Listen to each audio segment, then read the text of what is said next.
សួស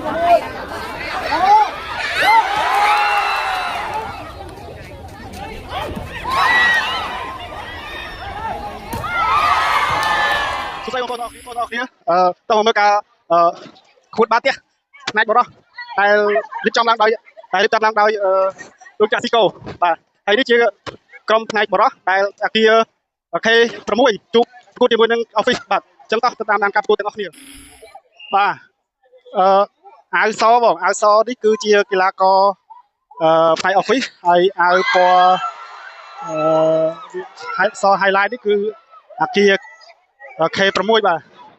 ซึ่งជាវគ្គប្រកួតវគ្គជំរុះបាទបងប្អូនតាមដានការទស្សនាទាំងអស់គ្នា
ហើយ6នាំមុខច្រើនណាស់បងប្អូនហ